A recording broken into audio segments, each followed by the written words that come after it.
Le seul quinoa a revêtu de sa belle robe ce samedi 23 novembre 2019 car c'était l'inauguration de la boutique d'habillement Filsino Graffiti à Kinshasa en plein Gombe sur l'immeuble Waikiki. Après l'entrée du désormais mentor de l'empire Filsino Graffiti, lui c'est Josué Mukangu, la cérémonie d'ouverture a débuté par les témoignages des grosses pointures de l'habillement en République démocratique du Congo. Sans plus tarder, je vous dirai tout simplement que ce petit gars ici, qui est devenu aujourd'hui grand messier, je l'ai connu depuis un temps. Il m'a toujours parlé, il me parlait en me disant, Papa José, je finirai un jour pour réaliser ce que votre génération n'a jamais fait. Je connais Fils depuis un moment. Vraiment, je suis ébloui par ce qu'il fait à ces jours. J'ai visité ce magasin à Lubumbashi, ainsi qu'il m'a parlé de travail un peu partout. J'aime la mode. Je consacre tout mon temps pour la mode. Mais ce que je vais faire ici, vraiment, il mérite des applaudissements plus que ça.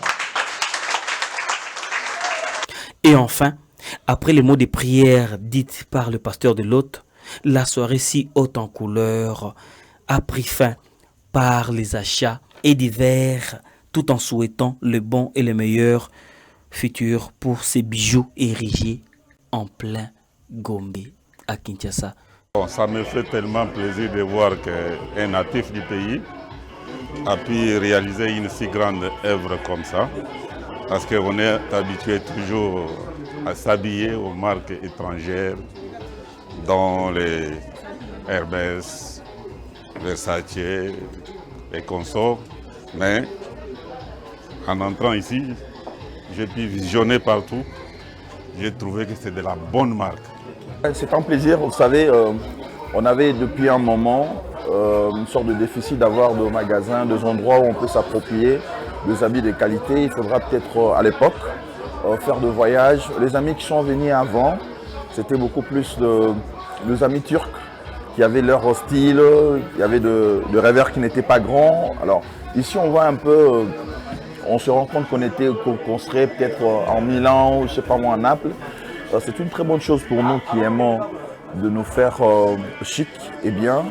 Et c'est une initiative qui font.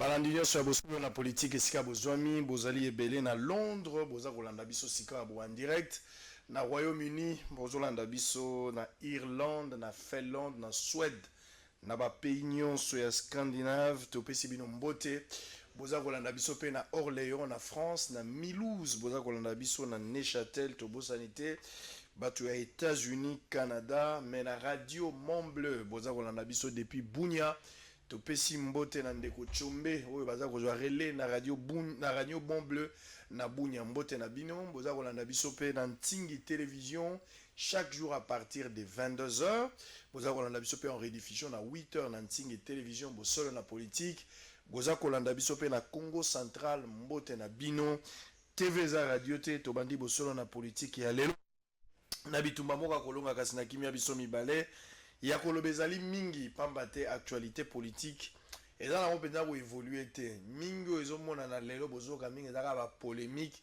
mais peuple aza ko trouver compte na ye na kati te ba polémique inutile ya ba politique ba ko swanaka boyokaki ministre Kankonde lobby na Assemblée nationale ndenge azalaki agressé boyokaki pe ndenge matubwa na niveau ya Congo central ndenge désordre ezalaki on va nager autour de ça na kolobango mwa muke ezala ngo eloko moko boye kosunga mboka na eloko te na boye kosalela ngo débat pour kosunga mboka na eloko te je vais tenter peut-être de dire quelque chose par rapport ya makambo wana mais to kolobela pe likambo ya bandeko ya DGRK na kolobango en passant moi makambo eza ebele na kobeta betango ka moi dada to koleka lelo toza spécialement na dossier moko na lingi na traité parce que bosolo na politique eza service traiteur biso traitaka nyonso ekomi na mesa yango toza ko traiter vous êtes habitués na ba débat et la biso débat bato ba swana tout ça finalité na ngoza nini 15 millions de dollars ti lelo ezongi na noté to sali ba débat ti lelo 15 millions ezongi te PSG la kosaki biso awi na biso to zela ti sika non to moni eloko te to ebite so za pongia ba bébé on continue à attendre jusqu'à ce que le PGR nous donne l'explication claire où en sommes-nous avec ces dossiers de 15 millions. Est-ce qu'à Kosaki Biso qui a eu sa biso sous terre, ezaki manière à golali sa biso, to ezaki a eu sa biso bozela na tanana lukapena solo pe sa biso vert. PGR où en sommes-nous avec les dossiers de 15 millions? Nous on attend. Et comme il kobima lokola lukuta pendant que vous promettez Biso, vous devez accomplir votre promesse. Tous la dossier à 15 millions. Makambouya, Antonov, enquête wana ti lelo, enquête moko stérile. Tout ça au monde appelle et là comment on a quantité. Et comme il est difficile la période de réfléchir. So manika ko réfléchir aux autres attaquer chef de l'État. Messieurs, qui es-tu pour nous empêcher de réfléchir dans le dossier Antonov? Qui es-tu pour nous empêcher de tout sur 15 millions ezaliwa? C'est de notre droit. Pourquoi tu retournes en côté? Ça va contribuable congolais. Bien au bolinga tourner en côté. Tika la temps on a un journaux parce que bah belé aux aromons soit comme na kondi bazui minité ils font n'importe quoi. Monsieur Bahati Lukwebo baye ko funda yo lelo na tongwa boyo kamakambo Bahati asali okoyo kapasi na motema baye ko funda Bahati yao. Eza biloko na bango ba FDC abanene nkulu te o FDC aliete bayo ko funda yo makambo ba funda leo na tongwa ndeko bobondela mingi po eza pasi na makambo Bahati asali o bandeko baza koloba soki yango eza solo parce que ba prevonga na monia natanga ba journaux avant na pesa invité maloba. Forum des Astres titré boy. Vice-premier ministre Gilbert Kankonde bousculé hier au palais du peuple, hostile au maintien du tandem Matoubana Luemba, les députés Pobaye Matezolo ont tenté d'agresser les patrons de l'intérieur et sécurité pendant la plénière. L'Assemblée provinciale injecte les tandems Matoubana Luemba. Alors on va prendre Nazwanani, la référence. La référence a commis double bagarre à l'Assemblée nationale et à l'Assemblée provinciale du Congo central. Lokondo sollicite l'interpellation du gouverneur de la BCC à l'Assemblée nationale. Ozoka biloko ba Lokondo. Ozoka niveau Lokondo azosenga baya gouverneur ya BCC ya koloba. Makambo eza intéressant yangwa. Abundaki asalaki. On n'en a pas besoin, ça ne fait pas avancer. On va prendre la prospérité. La prospérité a titré Azaria Suruberwa dévoile les grands axes. Ba axe abanine. Deuxième forum national sur la décentralisation. La percée, Atou Matouboua n'a chassé. Thomas Louaka félicite Richard Mouyej Mangenzmans. Voilà, on va copier, on va procéder de bonnes intentions. Alors, on va prendre le tout dernier journal. Nathan Yango. Je pense que les alliés Progrès Hebdo, Mouzitou rejoint Katumbi. Ça, c'est très bien. Alors, il y a un dossier Moko Makambouya, conseiller chef de l'État Bakangaki. Maintenant, mon maître Michel Kazadi. Maître Michel, Nazaro Lukayo. Il n'y a pas eu scandale. Monsieur Lobo a agi en tant que coordonnateur de services personnels du président de la République. Et à ce titre, il a par mandat spécial recommandé des investisseurs auprès du gouverneur de province. Ce qui est tout à fait normal, tout Congolais épris de l'esprit de développement peut aussi le faire. Le mandat spécial en question était destiné au gouverneur de la province pour accueillir les investisseurs. Voilà, je vais vous expliquer. Likambouya, conseiller chef de l'État, Wazana Kacho. Maître Kazadi, Lukanga, Ibenganga Nasuka. Nazana besoin d'un yamba, ope sanon d'explication, puis ope sanga attend en coulisses, il n'y a pas de problème. Gabriel Moki Abima Ilobi, Narobenga ya en direct, pona tunanon ya Gabi. Boni atiki Mukebai, atiki Jodoli Makambo, atiki Bandenge. Tout le monde liberté à Monia, on va lui poser la question à un moment donné. Alors, pour ce matin, tout ça, vous avez Jean-Stéphane Manzanga. Bonjour. Bonjour, Ndeko. Pour la toute première fois, vous avez participé à Bossolo na politique avec Sango Mokondi. D'abord, m'impressionne, pourquoi avoir choisi Bossolo na politique pour communiquer? Na choisir Bossolo na politique parce que na constata qui depuis un moment que l'émission est allée très suivie et na yango na lingi à travers chaîne Oyo émission Oyo na meka ko toucher ba congolais et puis ko monde moni pe otangi bande ko mingi yo bazali ko landa biso libanda na Scandinavie tout ça, c'est-à-dire que ponga pe na diaspora pour que ba ko koye ba déjà ndenge bazoya puisque ba konzi mboka bazo sala ba discours ya kozongi sabato awa. Alors, ba disposition moko ezate pona kozongi sabato na awa. Ba kokoma awa ba komba victime ba politicien.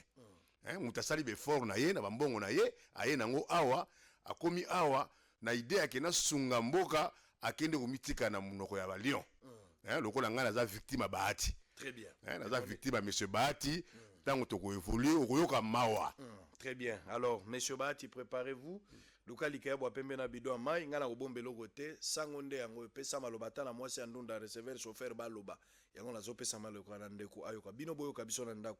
Alors avant cela je vais peut-être dire quelque chose. Papa lobina notena ebisa bino ke misa lingala eleki misa français eleki misa la te bino ndimaka te ote faut parler en français c'est bien mais misa lingala papa nda zoloba pesa nga place papa zoloba boboto ane côté la receveur et côté la couturier mécanicien avant na solana monsieur Jean-Stéphane Manzanga oyo azana mambo ebele ya koloba leo na tongo ba diaspora boza tenu ya koyoka yango pamba te kozala mo orientation pona bino papa lobinini.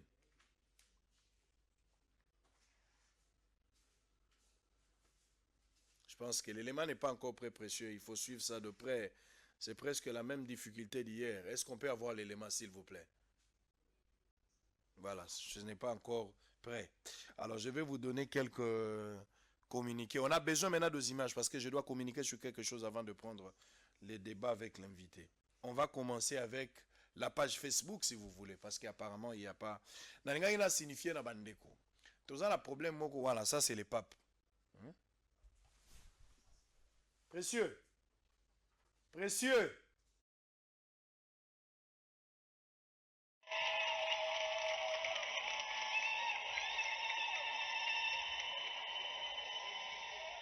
Mondeko.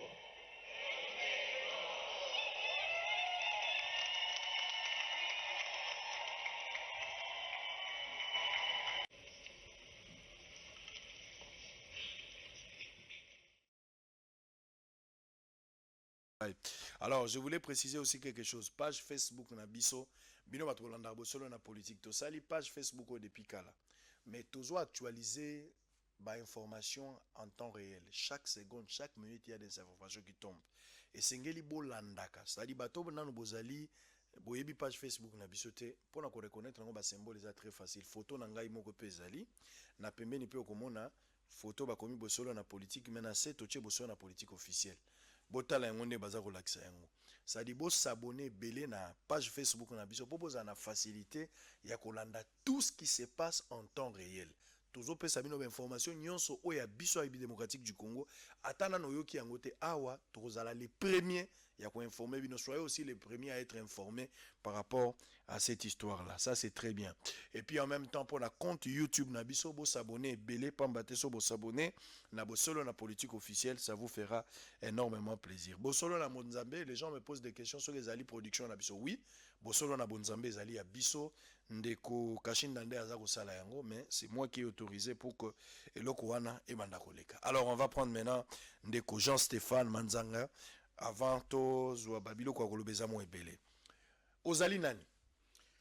Merci mingi. D'abord na vous remercier na occasion pe Singapour na kwa s'exprimer. Ngai kombo na ngai Jean-Stéphane Manzanga. Nazali chef d'entreprise, nazali spécialisé dans la conception et projet beaucoup plus informatique.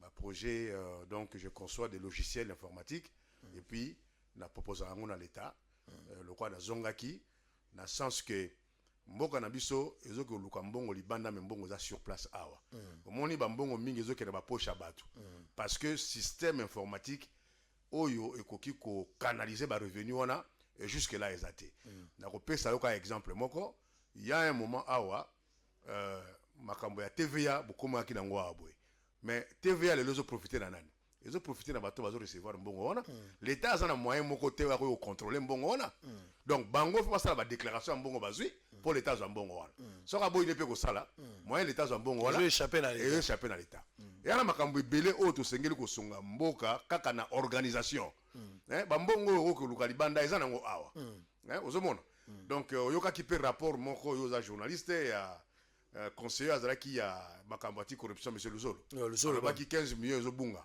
15 milliards. 15 milliards. Na ba poche abatu. Mais c'est vrai. Ozomona.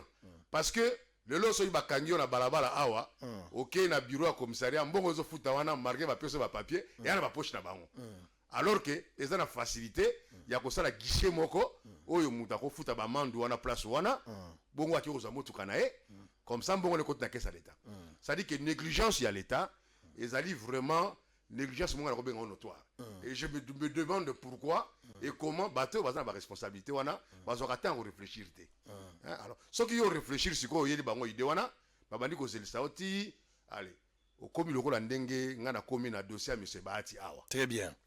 Alors projet à recensement général et entreprise en RDC nalingi na comprendre d'abord avant to koma likambo Bahati projet yo moko zoloba ozali na projet no ba ibi yo bomwana projet ngo les fameux projets ils ont se présenter comment ba comprendre d'abord le kwango avant to kota pourquoi Bahati dans ce dossier. Ngai tango na zongia wana mboka nazalaki na idée na conception ya projet moko oyo etali ba entreprise nyonso ya Congo et koka kozala répertorier na ministère ya économie pour permettre visibilité et la miroir ya économie na biso à l'étranger même na niveau national awa mutu fois yeba combien ba entreprise oyo ezali ko fonctionner awa na Congo banani nde baza ko gérer ba entreprise wana et puis comment baza localiser bazali situé wapi yango nde na salaki conception wana na sali conception na ke na proposer yango et pas ya monsieur ancien ministre Nemoyato azaki ministre économie nde na kende ko wana na mbula nini wana na 2013 wana monsieur Bahati azali no ministre ya travail hein so ya prévoyance sociale alors ngai na kenda pe ko mona Bahati ayambaka ngai pona makambo tali ba chômeur agence wana ba chômeur wana pona ko saila bango logiciel ya chômage alors très peu de temps après ayeko comme ministre ya économie en remplacement ya Nemoyato dans le remaniement gouvernemental et salamaki to balana no to ke malembe moi likambo tango pesa moto charge faut ko expliquer en malembe yo concevoir projet na yo pona ko salisa mboka OK komona na monsieur Nemoyato o azalaki ministre ya économie au solo li na ebo solo laki nini na komelie mukanda na komelie mukanda ngo ezali awa okoyi kotala mukanda ezali awa na komelaki ye ezali na page nini ezali na page ya liboso très bien moi ko miango page na numéro tango tikanga na tanga yango notre société custom Kite Trading SPRL en sigle CCT SPRL société mixte de droit congolais issue regroupement machin tokene menakeka notre société spécialisée dans les conceptions et développement des logiciels informatiques biométriques et autres nouvelles technologies de l'information et de la télécommunication elle peut concevoir et produire des nouveaux certificats d'identification nationale de sécurité infalsifiable avec effet rétroactif à partir du serveur installé dans vos propres bureaux, notre société, tout ça. Donc, voilà des lettres à Liboso. Lettres à Liboso, on a mis les moyens pour créer un répertoire national des entreprises congolaises. Tout centraliser l'information pour permettre batu nyonso o bazana besoin d'information, il y a économie, il y a société. Ba kwa kokota na site na poto hein comme ça batu baza na information à temps réel outi koloba awa soki olingo sala likambu oko kende na site wana otali oko comprendre makamni ne sengeli yo osala alors monsieur Nemoyato ayeko répondre nga lobi oui nazo sepela na idée wana alors yaka omona cabinet na ngai totala ndenge nini tokoki ko mettre ngo en œuvre vraiment eza projet moko ya malamu voilà Nemoyato mukanda Nemoyato yango et à la page numéro combien et à la page numéro 3 très bien Nemoyato a commis voilà Nemoyato mutakomeli messieurs le directeur gérant j'accuse réception de votre lettre papa les recensements général de toutes les entreprises en République démocratique du Congo et l'une des actions prioritaires définies dans la lettre mission qu'elle a signée à la secrétaire générale en économie pour l'année 2013 à ce titre je vous offre je vous demande de vous rapprocher de mon cabinet voilà pour examiner les modalités pratiques de la mise en œuvre d'un partenariat stratégique sur la question. Très bien. Donc ministre à comprendre que tes sens y a et l'oko non ça c'est un besoin il y a comme un cabinet comme ça tout le monde peut travailler ensemble. Tant qu'on a eu comme un cabinet bah il faut à la disposition. Il y a monsieur l'actuel président Asseni, monsieur Corneille Nanga. Ah, Nanga à l'époque travaillait à l'économie, à l'économie, il y a qui conseiller chargé dans Makamboyo. Corneille Nanga. Oh, Nanga. Ozomona. Nanga zalaki conseiller, batienga na disposition na ye. J'ai commencé à collaborer avec lui, il y a qu'à travailler, il y a qu'à mettre en place pour tout ça la partenariat. Alors Nanga lobby, oui, tout ça la partenariat ils malam, mais je pense qu'il faut tout senga autorisation na direction générale ya passation à marché public. Wana Nanga. Wana Nanga. Nde a proposé ministre Andimi ba komeli DGSMP. Eza division moko direction moko ya budget, hein, eza na boulevard kuna. Bango ba pesa ka autorisation ya ba non objection ou bien ba boyi ou bien ba lingi pour projet kwa kosalema. Wana Nanga sali musala objectivité. Asali musala na objectivité. Le expert. Le expert. Na ko biso peka Maël hein. Nanga. Oui oui. Ala gaso mo Maël à part ka mamba 100 millions ba américain baza ko landela yebo. Nanu pe to ebindenge ko suka te mais c'est un garçon intelligent. Asa très intelligent.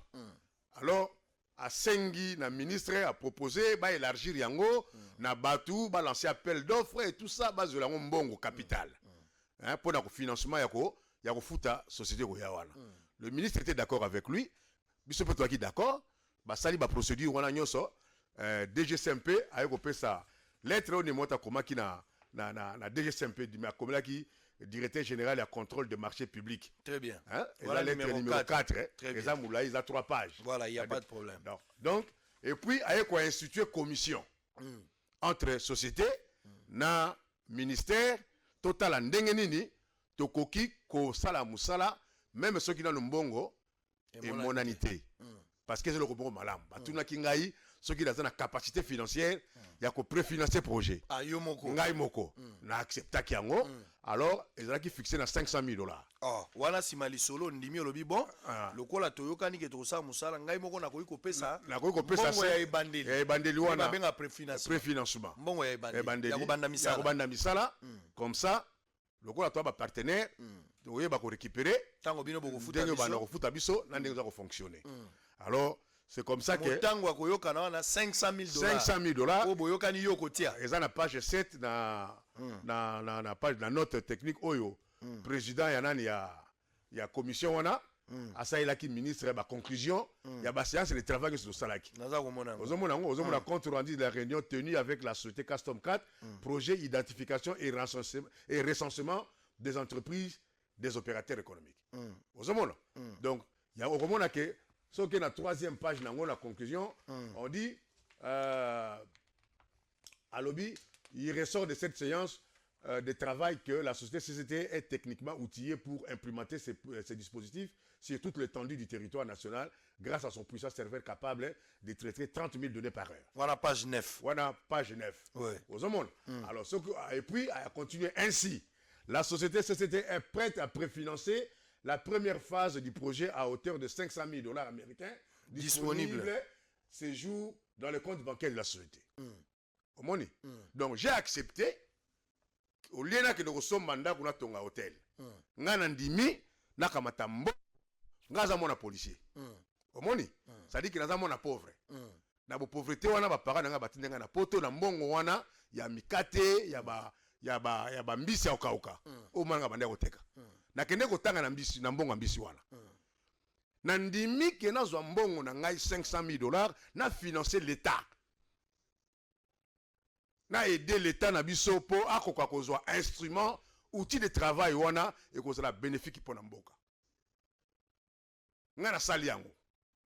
Na financer na biso mbongo parce que ceux qui ont avancé au komona ke oyo na numéro 10 ezali autorisation spéciale oyo ministère du budget a pesaki na ministère économie pour a passer marché wana. C'est-à-dire makamonyo sozo expliquer tozaka na nemoyato. Tozaka nemoyato. Très bien. Ondimi ko pesa mbongo mais nano yete. Na ndimi ko pesa mbongo. Nano verser mbongo. Nano verser mbongo. Mais o laksi bango ke na banque ezali. Banque ezali. Soki ka to bani masolonga na bakisi. Na bakisi na salimbo. Alors, tokei tokomi toza ko évoluer na mona premier ministre Matata parce que tant on a combien de moyato na tchaka yo en application. A komeli ministre à plan a créé, a préparé décret moko pour n'avoir institué RENEC. Donc le ministre à plan, Kamita tout est. Je crois na époque wana. À ça la décret moko il a créé répertoire national des entreprises congolaises. nga na ko réagir na komeli ex premier ministre nga bino yo ko senga décret nga mutu na yebisi bino ke faut ko sala loko wana et ko sala malamu se bozu idée nga mais bo associer nga mais pourquoi vous créer décret ngo za ndengeni premier ministre amoni boye abino ceux qui dossiers a avancé déjà na niveau économie a abandonné yango atiki yango remaniement et ko salema tango remaniement et salemi monsieur Nemoyato azongi na parlement azongi député monsieur Bahati Ouazalaki ministre ya travail na prévoyance sociale a comme ministre ya économie Bahati siko a remplacer Nemoyato d'économie siko dossier ba PC dossier na remise et reprise akuti dossier na ministère économie akuti dossier na ministère économie oyo prédécesseur na ye asalaki Nemoyato asalaki na place oyo atikaki yango monsieur Bahati aye ko banda dossier ba benga continuité à l'état très bien monsieur Bahati aye ko benga nga atie ngai na disposition ya ceux qui sont levés wana nanga za soute wana nanga akomi déjà na parler na seni hein azali secrétaire 4e secrétaire national tout ça voilà to tikali wana alors bato batikaki na dossier apesi par neve na ye oui azali na kati ya cabinet wana neve na ye hein donc papi Kinzo neve ya Bahati apesi soki mwana na ye alors to travailler na bango baye ko publier appel d'offre wana officiellement bato ba soumissionner na ba compagnie mususu ba soumissionner pe na ouverture appli basali bani na bango bamoni ke non ngana zalaki na capacité financière ya ko banda projet wana koleka bandeko mususu bazalaki na appel d'offre wana bamoni pe ke techniquement nous étions outillés déjà ba élément ezalaki na ba présélection que so wana bamona ke non tozaki et puis prix na biso au départ ezalaki pe malamu alors ba attribuer ka provisoirement marché wana ndenge procédure lobby bazeli temps en recours eleki recours moko ezate ba yeko salanga Bahati ayeko belanga mukanda ya attribution définitive Bahati wazo travailler na neve na yesu ngala zo tuna ba étudiant bazo sisa classe na Unikin bano bazo silisa na ISTEM bano bazo sisa na IEC bano basisi na IFASIC bano basisi na ISTA bango bazala ba no côté bango bakosala ka jour nini Bahati atiende neve na ye à l'époque na ministère économie bato bazo kende classe ko sala nini windeko. Alors c'est ainsi que le 15 mai 2015 wana monsieur Bahati a kokomela ngai notification d'attribution définitive des marchés relatifs à la construction du fichier page 18 informatique des opérateurs économiques. Voilà signature à monsieur Bahati yango wala la kisanga na précieux wala page 18 wana page 18 la kisanga nano signature Modeste Bahati Lukwebo la kisanga nano la kisanga kuna ye wana te wote la kisanga na page 18 la kisanga na page 18 na mona signature ya ye moko po ezaka lettre na ye moko page 18 ngala za mona yango awo zela tanga nanu lettre. Monsieur le directeur général, conformément aux dispositions de l'article 104 du décret numéro 10/22 du 2 juin 2010 portant manuel des procédures de la loi relative au comment on appelle quelque chose ici, je vois pas bien, public. J'ai l'honneur de vous notifier la décision d'attribution définitive du marché. Voilà, lettre à Bahati Yangwa. Voilà signature. Très bien. Tango ba notifier ngai marché que na marché wana définitivement tu yeko passer na signature ya contrat yango yo page 19 bo signer contrat na Bahati non contrat na moni pena place pa komi contrat okomona ke ngai na signer contrat so balo na deuxième page okomona signature ya monsieur excellence monsieur le ministre professeur Lukwebo Bahati yango na moni ya précieux oyo chaki liboso wana siko ba signature mi bale yango oyo wala na moni Bahati Lukwebo a signé ministre de l'économie nationale yo Jean-Stéphane Manzanga directeur général du groupement voilà Keystone Kate Trading Cell voilà na moni yango wana donc yango wana ko moni contrat là to signé na sima nango lokola to yokanaki même na contrat que non il fallait financement, préfinancement ezala. Préfinancement ezala kini c'est le matériel nyonso oyo ezali ko permettre identification. Très bien. Si vous évaluez na coût ya 500 000. Voilà. Nga na zui matériel wana salinini na livrer ba. Honorer engagement. Na honorer engagement wana. Contrat aux lié. Contrat aux lié biso. Siko wana au pesi yango na nani? Na pesa yango na bahati. Na pesa yango na bahati. Akisanga na nazomona te. Ben ozomona procès verbal de réception provisoire. C'est la wana page. Page 27. C'est là. Parce que bahati azwaki biloko c'est là nan. Monsieur Bahati, est-ce que ozwaki to ozwaki te? C'est là nan on a vérifié. Oya kokwesa kulutu au lobo kulutu azwaki nzoka azwaki te. C'est là nan.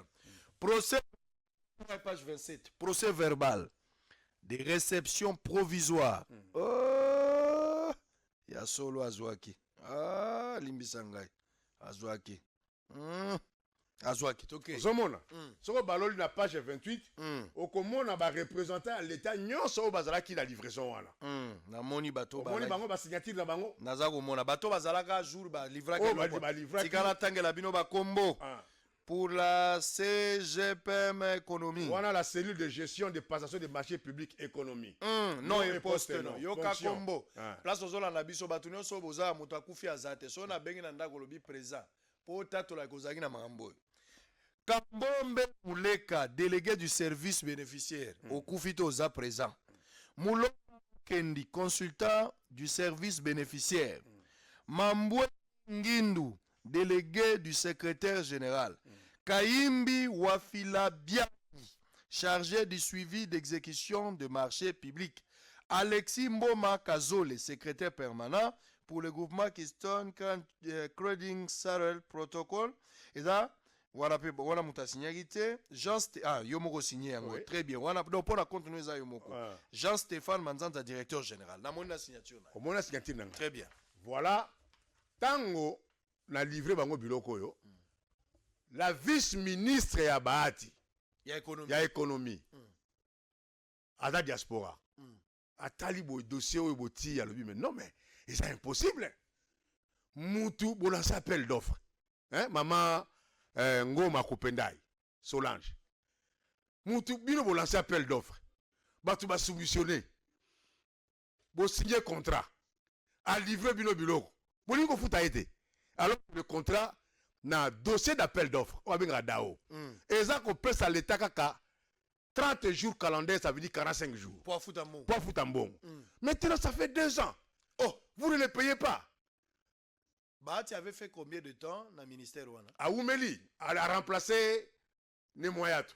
Depuis balongwe na bâtiment ya Onatra wana, baké na intelligent kuna. Non, na eba. Depuis Bahati azwaki dossier, tant y a côté remise et reprise. Ti toko na likambo yo, ba ko constater que 2 ans ba foutité. Et ça la période combien? 2 ans. Alors qu'ils avaient que 45 jours pour la refuta. Loi va publier qu'ils payeront dans les 45 jours, 30 jours calendaires. Ma foutité pendant 2 ans. Maman, non, vice-ministre économie. Vice-ministre économie. Maman Solange Ngoma Kupendai. A combien la page ni? La page 29. Ok. Aye ko combien la budget? A lobby demande de paiement en urgence des frais relatif à la livraison de la construction du fichier informatique des opérateurs économiques. Abibo foutaye d'urgence. Parce que service na bango moko ya marché public bakomela ki déjà Bahati. Babi non, soko futi muto ote toke na justice. Soko toke na justice to okoya. Ngana tomba na copie wana nazana. Oh, ozana copie nini? Nazana copie la tala page 25. Copie nini? Copie ya note explicative bati de la ki ministre kene soko futi ete Mutoyo a Rome mabso musika. Est-ce que Bahati oyebi kende kwa zalaka na lettre wana to yebite? Si vous n'êtes pas informé, laisse-moi lire la lettre. Oh Excellence, en date du 15 mai 2015, votre Excellence a signé un contrat avec les groupements Keystone Trading SRL Proto, représenté par son directeur général, M. Jean-Stéphane Manzanga, en vue de l'exécution du projet relatif à la construction du fichier informatique des opérations économiques dont la phase pilote à Kinshasa devrait être financée dans le cadre de la loi des finances 2015 pour un montant de 155 500 millions francs congolais conformément aux dispositions pertinentes de la loi sur le marché public. Par là, à ces jours, aucune suite, il y a lieu d'ajouter, voilà, la monnaie Bakei, de ceux qui procèdent, il y a lieu enfin d'éviter tout contentieux de nature à entamer l'image de votre ministère de vie. Voilà, je vois. Ok, au moins, Bakomi, et puis, à Yebisiye. Et là, le roi sommation. À sommation, wana yibango moko na bango moko. À Yebisiye ke, mbo ezali, o bako futa mutuane ezali. Kamata mbongo yo ezali prévu pour na kotonga ba édifice na province, pour na même projet, bo futa e. Ministre asali yango te. Ministre asali yango te. Alors, tango asali yango te, to vandi na page 30 komona secrétariat ba komeli ngai balobi non yaka to pesi yo salle awa na secrétariat général pour to banda musala na kei kuna ba pesi nga salle wana atikala kokota teti lelo. Oh. Voilà, secrétaire général économie. Secrétaire général économie. Local numéro 029. Dans la secrétaire générale à Komeli, secrétaire général, j'ai l'honneur de vous demander de remettre à l'administration de l'économie le local numéro 29 inoccupé jusqu'à afin de permettre l'installation de matériel informatique réceptionné depuis le 25 avril 2017. Page 30. Dont, page 30, 31. 31. Dont l'installation est imminente par mon collègue des postes et nouvelles technologies de l'information, de communication, déjà mis à ma disposition un expert en la matière afin de procéder à cette opération. Local numéro 29, inoccupé. Alors, comme on a un paiement, un sous-gestionnaire, M. Roger Bopolo, il y a économie. On appelle ça 30% et bon, on a pour Kabola, pour qu'on a soit bon. Zela. Hein? Zela.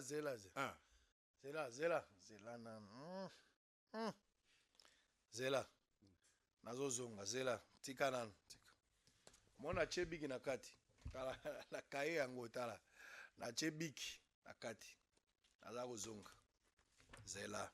To melana no mai pokoto komi à 30%. Nde biloko président de la République azotinda bato na prison. Zela. Zela naza kozongela yo. Président akutanaki na ba médecin lobby pona litoi. Président azoyoka. Ba médecin balobi ba kozonga te. Président de la République a eu kokutana na bango. Na butu ma sololi na bango bomona ba image tout à l'heure. 18 ans ba médecin batikala ko solo na président de la République ya kala boyete. Mais na oya sika bazwi ngolo wana. Ba bazwi ngolo akutana président ba sololi. TV za radio te. Photo pe mamwa ndambu. Mbula o pe ndenge beti na biso niveau ya bidon ekomi na bité Kinshasa bopeto za ndenge ni. Bolanda pe image wana tout à l'heure. Toza kozonga. Avant de expliquer bino makambo matu bwana na ndenge ba agressa ki ministre intérieur. Muzito alekaka na TV5. Ba propos na ye ndenge alobaki toza nango bato alobaki Muzito alobaki kao moko ko s'installer ba investisseur ba koya te. Est-ce que alobaka ngo ayebaka te? Soka ayebaka te c'est que ba interprète baza banani. Soka ayebaka kao ezo s'installer lelo petit à petit. Eza ko ute pa banani. Pour selon une opinion, FCC azako luka KO en République démocratique du Congo. Entre FCC na lamuka bana bazoluka KO et nani azana makoke ya kosili sango wana eza mutuna tuza kotuna. Bota na président de la République, bota la pembule beti sali biso pasi. Mais bolanda yango mbulo 3e jour na Kinshasa bino batoza libanda boyebite et ko beta 13 jours et tikale mikolo zomi. Suivant une image tozonga toyoka nani yango azwaka 30%, azo réclamé 30%, va foutre mutumbongo ya bato. À tout à l'heure. Nous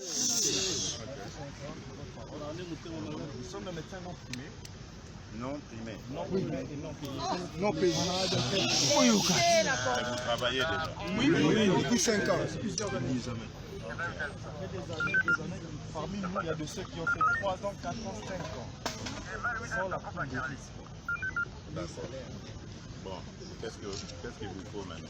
Ce qu'il nous faut maintenant, c'est le début des travaux pour le 4e trimestre. Il n'a jamais été du tout. Ils entendent. Hein? Revenez me voir, faites une petite délégation, évidemment, je ne pourrai pas vous recevoir tous. Revenez me voir demain, on va parler de ça à tête reposée et voir comment on peut faire, appeler des ministres ou quoi pour débloquer. Merci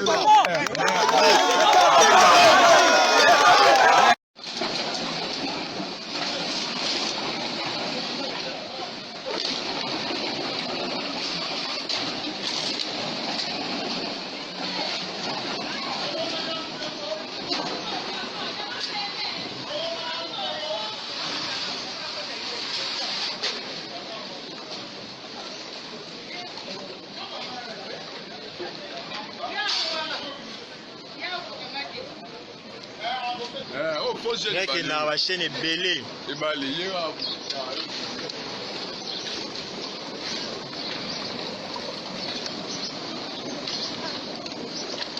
En tout cas, Kin Bopeto 00000.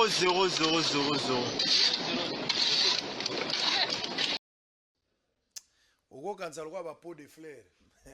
Congolais quinois. To changer s'il vous plaît. To changer nazo ta nazo chama boko na tala to changer. To lingamboka to changer. Il semble voilà français mingi talingango c'est ça que na justice. Il semble bon balingabo. 5 mois na sena na DGLK ba twaza kufuta mate. Ba travailler ba bengi ngai. Ali papa biso atoza kozwelo kote. Banda Carola Gitwa nani Rita Bola yawa toza kozwa eloko te depuis aya toza kozwelo. 5 mois baza kufuta biso te. Soki ya solo makambo bango balobi yango na benga na français il semble. Soki eza ya solo ba futa mite 5 mois. Ndenge bango ba yekomona ngai balobi na ngai. Moi, je pense que DG a déjà le fois démissionné. Soit qu'on démissionne, il faut pas limoger. Parce que ça, c'est de l'incapacité. Pourquoi, comme a dit Mokondi, si tu n'es pas en mesure de payer, on ne dirige pas avec les explications. DGRK, ce qui est information, vous devez payer les gens en urgence. Ce qui est en côté, il faut limoger responsable numéro 1 parce qu'il est incapable de refouler à Batumbon. Ou soit, il faut enquêter pour que Bambon soit bloqué à niveau. Très bien. Merci beaucoup, apprécié Bouyoko. Alors, on va prendre maintenant, on va reprendre le dossier. 30%. Bah, combien de lettres? Te, abengi na téléphone. Abengi na bureau na ye. Monsieur Roger Bompolo. Azanani. Azali sous-gestionnaire ya économie. Ya économie. À l'époque, na place one. La place one. Tilelo. Zela nano, zela kombo, zela. Ana kuma kombo pembeni yao. Zela ngali ngami okoma. Kombo nani? Roger Bompolo. Roger Bompolo. Bompolo. Azali sous-gestionnaire. Sous-gestionnaire. On a coupé sa rapport na hiérarchie. Sous-gestionnaire na économie. Na économie. Économie. Tilelo. Voilà. 30%. Na yebisi na yeko yebisa le wana monsieur Bahati c'est quoi comme na plan. Oh, Bahati a longo économie. A longo économie. Sans que yo trouver solution. Na zu solution te, na zu 500 000 essais kenda. Et kenda. Ah. Na pesa bango biloko nyonso tout. Na kenda ka tous les jours, yaka lelo, yaka lobby, sala boye, luka boye, sala boye, tous les jours na kenda. Remaniement monsieur Kosalema, monsieur Bahati a commis ministre ya plan. Atiki économie. Atiki économie. Siko dossier. Dossier akena on a plan. Oh! Bakenda kana dossier te. Akena na on a plan. Oh, a délocaliser, de délocaliser.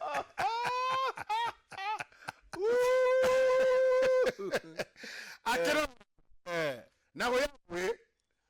O mona mukonzi mzo vraiment mon frère. Yo zande konanga. Makambo zolo beza solo. Soki makambo na zolo beza lokuta aya contredire. Mais je vous dis que j'ai saisi monsieur Luzolo Bambi. Hein, tala page 32. Pour dénoncer makambo na komela ba haute cour de justice et makambo nyon ba instance judiciaire et régulation marché public bango nyon na komela bango. Pour dénoncer makambo à 30% ya Roger Bopolo. O azako exiger na. Azako exiger. Ava ba futa mbongo. Ba convoquer ye même na bureau eza na boulevard o ezalaki ya Luzolo wana. To sambi na ekuna confrontation boye. Inspecteur wana na yebi na Belgique. C'est un docteur en criminologie. Papa wana. Azoye bisa Bopolo ke non mais ozo mi pesa ba pouvoir moko yoza na ngote. Yo définir ngana no sujet sonner azanani. Bopolo a pesa explication botia mais na makambo lobby. Na makambo yozo sala. Est-ce que ça yango? Le monsieur là va service ma comme on a même l'actuel secrétaire général de l'économie. Ba sali ba enquête wala nyo surtout wana. Ba yeko fixer son rendez-vous le 24 décembre. Le 24 décembre tant on va reporter comme élection wana. Allez mboule ko titulé. Mais voilà, na niveau ya cour ya conseil constitutionnel ba komela qui déjà procureur ya cour de cassation a instruit la mukandango yango. Ba yebisie a zo disposition pour na makambo et ça la maté tilelo ngai moko na yeko sala plainte contre Bahati na Banque mondiale. Très bien. Pourquoi Banque mondiale? Tango monsieur Bahati a commis na plan Banque mondiale a yeko financer mbongo na mbongo monsieur à l'état ibimawa 14 millions de dollars. Et dans le journal awa bato bakendera na balancement wana le journal ya monsieur Patrice Ebot yango. Donc monsieur Bahati nenga ke na plan ake na dossier na yo. Ake na dossier. Kuna Banque mondiale a yeko financer mbongo.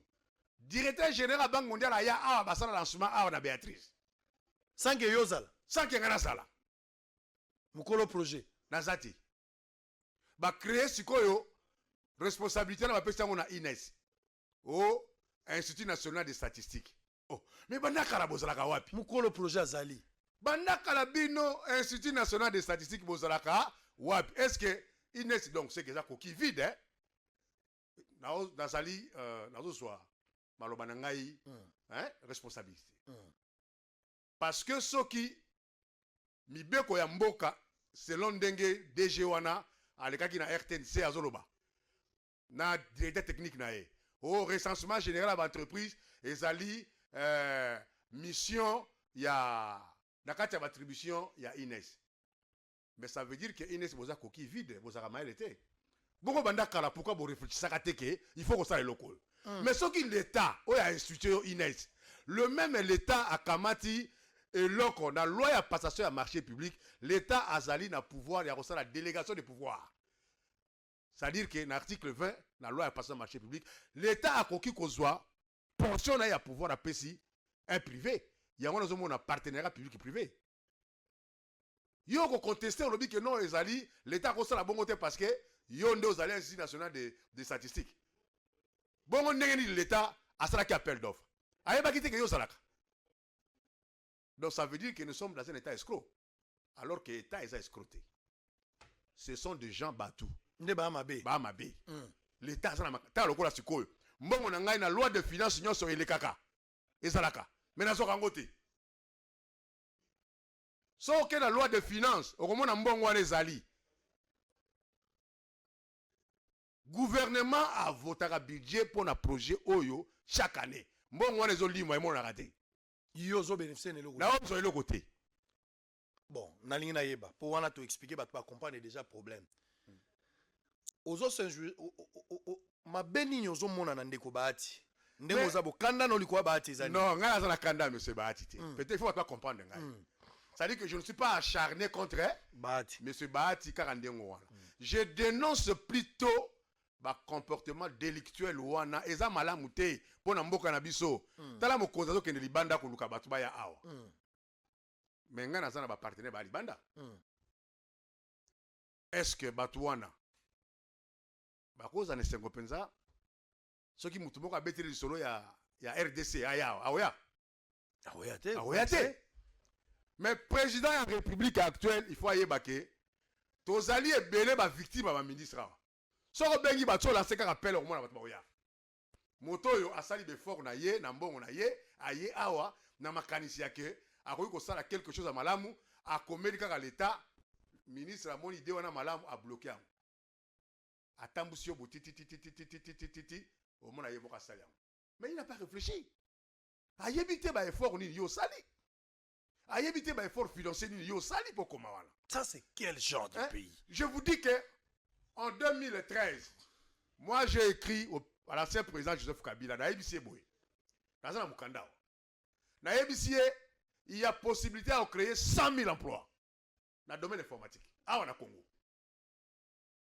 Nazana, comment une numérisation bazoloba oyo? Moi, j'ai écrit ça dans le président Kabila, l'ancien président, depuis 2013.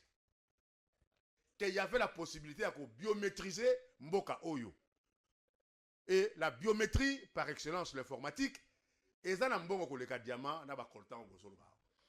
Ce qui nous fait mal, kende lelo na ba commune na biso, kende na administration na biso okuta eza numérisé te. Soki mutu mo akimi na kaye ba donner nyoso keke. Soki mutu moko ayaki te mutu amemaka kaye okozwa donner te. Donc donner zo bana na kati ya kaye moko ya munene ya ligne mutu akendanga nango na ndako, ça fait très mal. Omoni nako eza dossier talinga te mais attends que congolais na contribuer na likamba DGK. Tozo silisa wana. Hein, na likamba DGK utikoloba awa. DGRK a un pouvoir de cause mbongo ya impôt locatif, n'est-ce pas? Mais moi j'ai écrit na batuana banda kala ki naza capable ya ko aider bango po bazwa ba mbongo nyonso oyo ba propriétaire ya banda ko bazwa kasi les locataires. Mais ba répondre à na stade actuel. Projet a bloqué na niveau nini? Le chef de l'État qui a l'écoute, aza koyoka facilement, c'est que j'ai aimé capacité à koyoka. Vous avez vu qu'il a été à Zongo.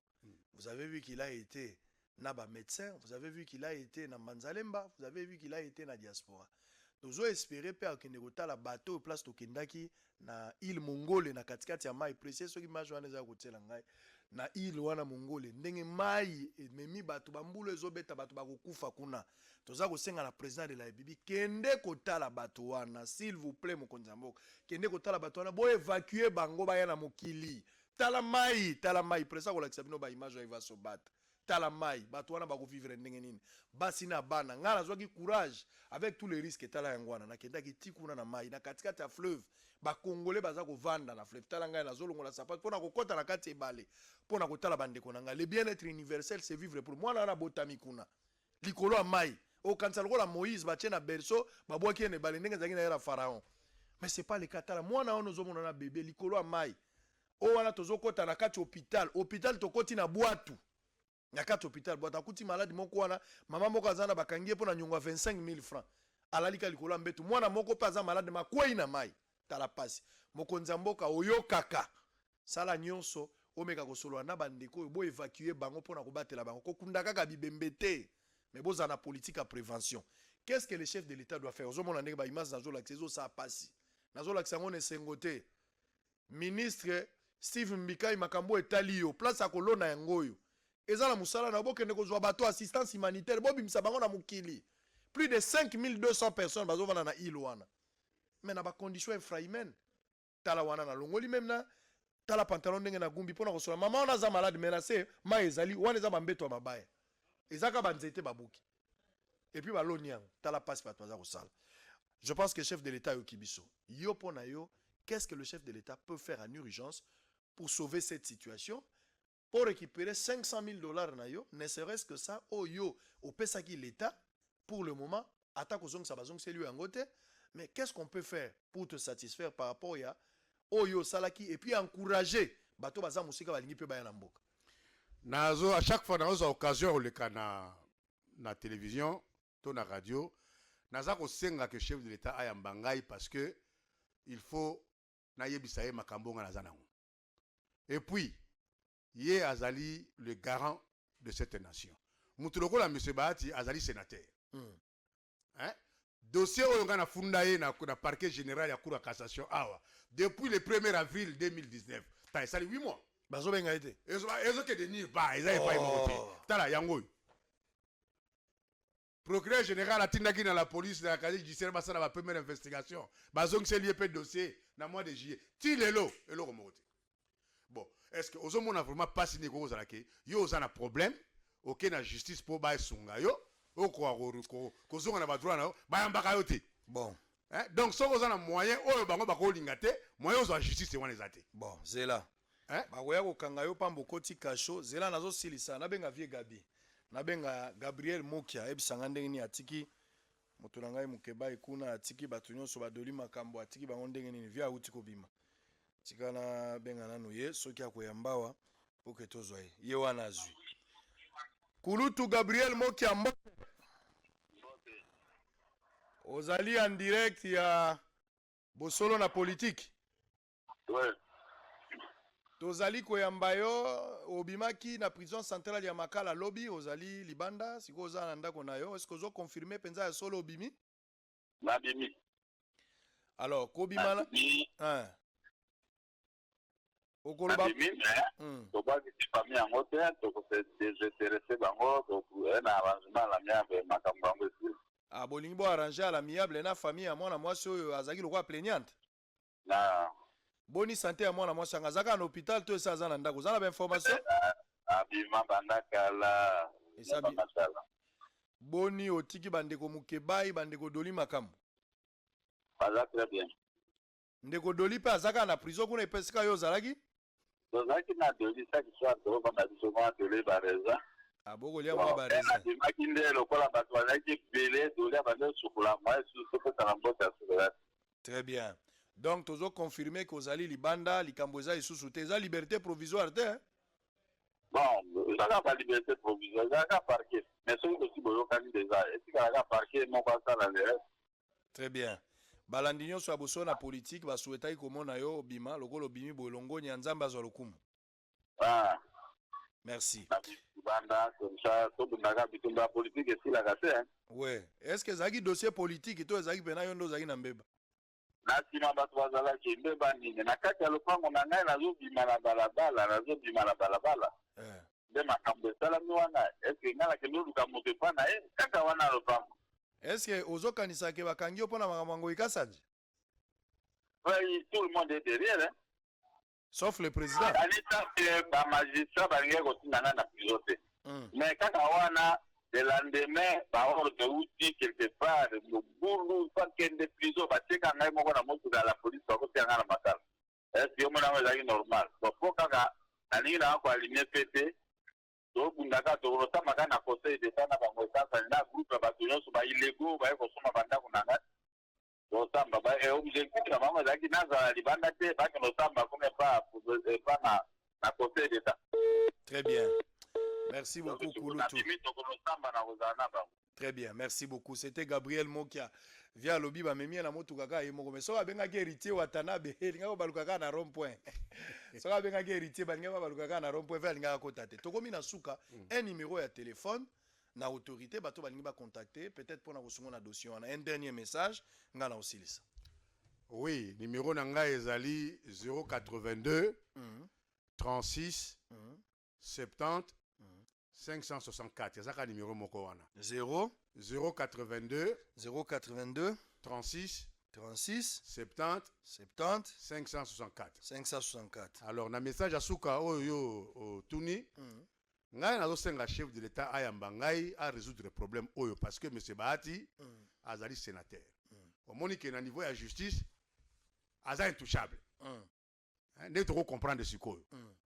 Bon, donc, et ça, quand il y a une solution pour moi, comme la coutu caméra, directeur de cabinet, a répondu à coututé. Tala di kamususu yo komeli mutu mukanda, bazo répondre au sali 5 mois. Comme la vital caméra. Na comme la vital caméra na zanangu.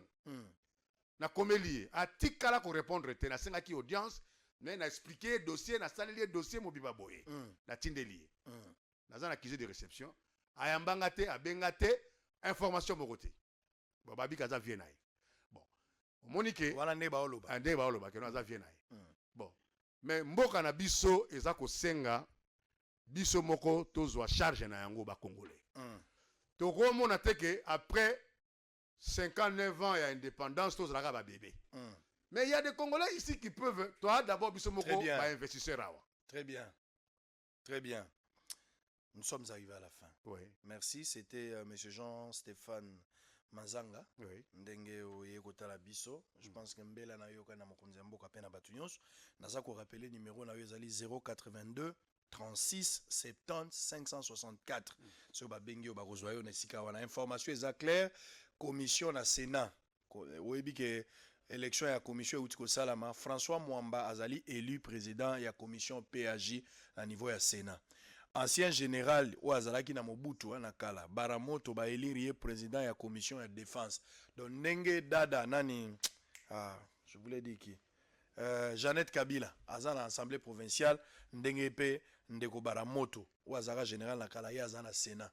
Donc ba osala presque musala moko to kotala ba résultat comment ça va se passer. Bosolo la politique ya lelo esili, je pense que ba dossier oya matubwana na dossier ndenge ba betaki ministre intérieur pesa ngana image on a poto sisi place wana. Ministre intérieur azalaki agressé lobby. Bosolo na politique mutere la information en premier lieu. Bato baza ko ndima te ezaki ya solo. Ba bousculer ministre na makofi et pas ya batomi balé. Pesa nga pe bilonga ba député wana mibale. Tala wana eza combat na assemblée nationale awana Kinshasa. Ministre ba bengaki ye na ministre de la défense ou ministre intérieur bitumbe bimi place wana ba bousculer ministre zaki malamu te. Tata oyo azali penza mokolo d'abord na nzoto mais inda za patron ya sécurité awa yende intérieur yende aner nyonso tala ba député mibale. Lakisanga bilonga ba député ngo mibale bango wana ba député bango wana. Wana oza komona ezali Matezolo bango na ndeko poba. Bango wana mibale na ndeko poba. Bango kaka ndengo zomona wana bango ne bato ba megaki kosala mobulu na Assemblée nationale mboko to okende nango wapi ba député bazui courage ya ko agresser ministre intérieur. Ça c'est quel pays? Ça fait très mal. Ba suspendre bango momentanément to éviter dossier ngo so ekosuka ndenge to landelango de près. Na Congo central également, c'est le cas avec Matubwana. Nazo kende Congo central, je pense que na week-end to kundaka ka Mathieu po ebembe robima samedi to kunda dimanche. Je pense que après enterrement il faut na za Congo central là kende na ko landela dossier ngai moko na yeba qu'est-ce qui va se passer. Avec espoir que chef de l'état landibiso ba service ba landibiso peuple congolais landibiso pona ko pesa biyano oye ko pesa ba investisseur ba kasi va continuer comme ça pour dossier à 30%, c'est trop et ce n'est pas intéressant. Merci à Précieux Mouyoko, merci à Maurice, merci à Trésor Kalafay, merci à Jules, merci à Batunion sur Batali, Boussolo na politique et Sika Bozouami. Je pense que Tosisi Lelo, Gilbert Biladi, merci. Batomso na autant appelé comme on a bangoté. Racine principale, comment tu as trouvé? On a fini, on se retrouve demain. La même heure avec le même plaisir pour le compte à Bosson la politique officielle. Tombola maboko, yo na tombola te. Tombola nan tombola la kisala nu papa za yo tombola nan te. Esengo ya misa ya mwana. Wana ezotali sa mambolo bi eza ya solo. Kimia la mabota na bino tokutani lobby. Merci.